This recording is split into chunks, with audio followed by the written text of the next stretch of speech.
This episode is rated PE. Your PE teacher's guidance is advised.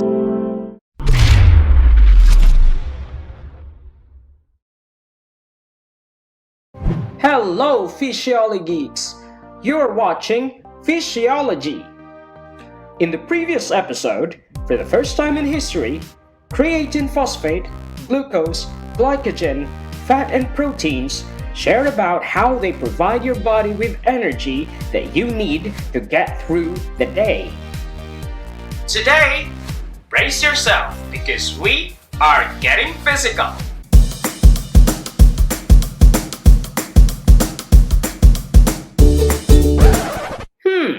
Not so fast. You probably need to learn about safety first. To ensure that you are safe throughout the semester, you are encouraged to complete the checklist outlined in this episode. Because PE is learning through physical movements, both the teachers and the learners accept the fact that certain risks are involved. However, careful planning and establishing policies for safety should minimize, if not to eliminate, the occurrence of accidents in PE class. Physiology wants you to always prioritize safety.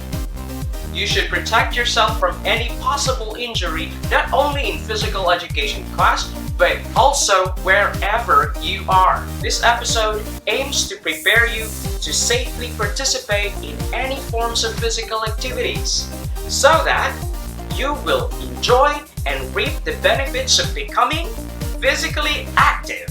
So, without further ado, here's Physiology Checklist for Safety.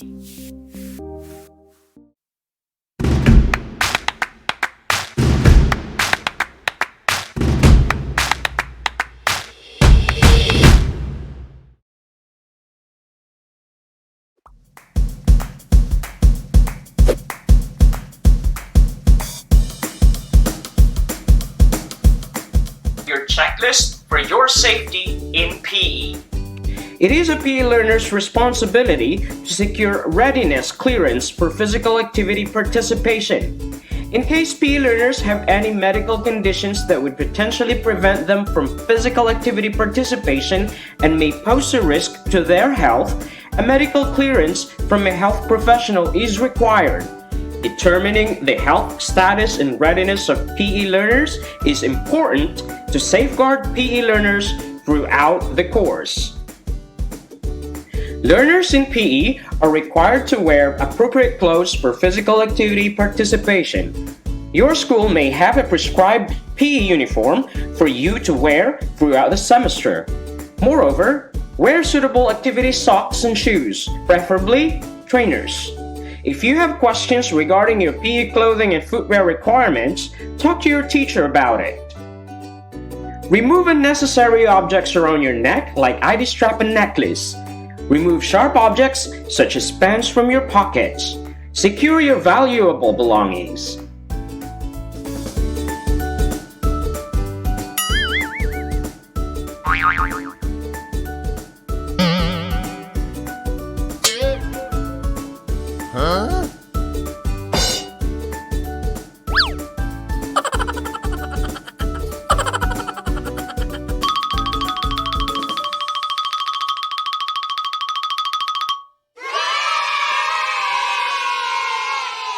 Determine what you need in PE class for personal use.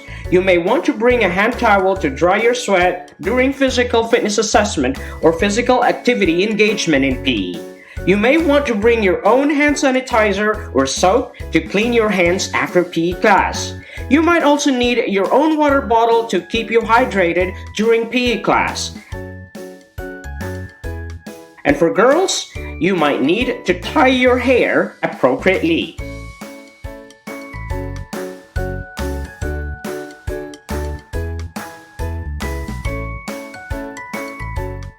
Your class needs a first aid kit ready for emergency purposes.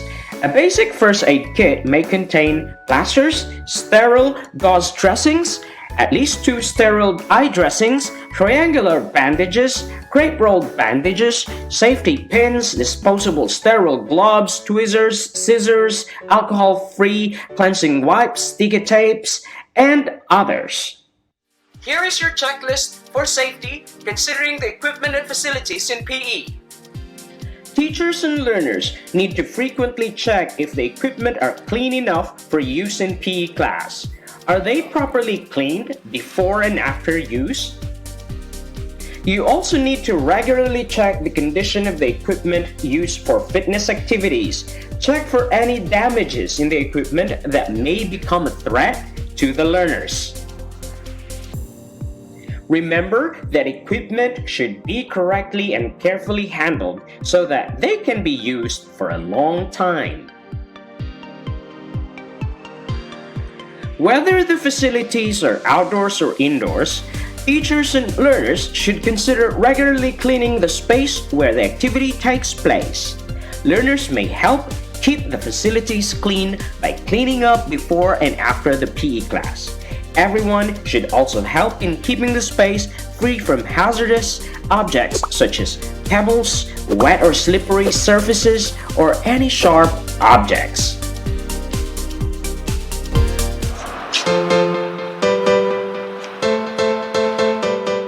Checklist for safety considering the weather condition. Unfortunately, not all PE classes can be accommodated early in the morning or late in the afternoon when the temperature is suitable for physical activities. Some schedules may fall under the scorching heat of the sun outdoors or a very hot air indoors. Teachers and learners may need to address this concern beforehand. Learners can drink plenty of water and may plan for additional ways to keep the body cool. In case your school does not have an indoor facility where you can conduct physical activities, the classroom is the best place possible to hold PE class. This is probably better than canceling PE. Your class may also propose what to do in case it rains during your PE class time.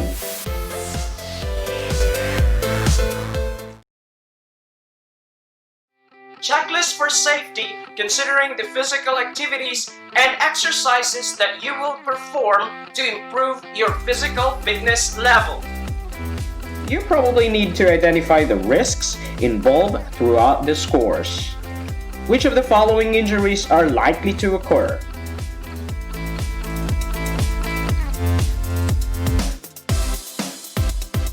Establish class policies, rules and regulations, or do's and don'ts to avoid the occurrence of accidents and injuries in your PE class. These include the following: evaluating health and medical condition, checking physical activity readiness, seeking advice from health professionals in case learners are not medically or physically ready, listening to body conditions and taking a break when necessary, exercising in the right intensity and monitoring heart rate, beginning with warm-up and ending with cool-down exercises, establishing a hydration policy to drink water at least 3 times throughout the PE class period, and wearing appropriate shoes, clothing, and bringing a towel and other necessary equipment. Be familiar with the PE class protocol when accidents or injuries occur. For incidents that are not life-threatening, follow the P.R.I.C.E protocol: protect, rest, ice, compress, and elevate. Protect the injured learner. Ask the injured learner if he or she could move to a safer place. If it is not possible to move the injured learner, clear the area and assess the situation. Moreover, allow the injured learner to take some rest. Do not allow the injured learner to continue the physical activity. An ice pack or bandage should be prepared depending on the type of injury that occurred. Elevate the injured body part above the heart level. Initially, assess the situation. You need to think about your safety first as the first responder. Then ask somebody to alert your school's medical personnel. Do not leave the injured learner out of sight. When you are certain that the situation is clear of potential hazard and you have asked someone to alert the medical personnel, attend to the injured learner. Check if the injured learner is conscious and is capable of conversation. Ask how he or she feels. If the injured learner is not capable of speech or is unconscious, check for the ABCs, airway, breathing, and circulation before moving the body. Check for possible obstruction in the airway for breathing. Examine the injured learner's pulse and heartbeat. Check for a possible shock because of losing too much blood, joint dislocation, and bone fracture. In extreme cases, you might need to administer cardiopulmonary and mouth-to-mouth resuscitation. Hi Ali G. Which exercises are safe, and which are not for beginners like me?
Safety should not only be a PE teacher's concern.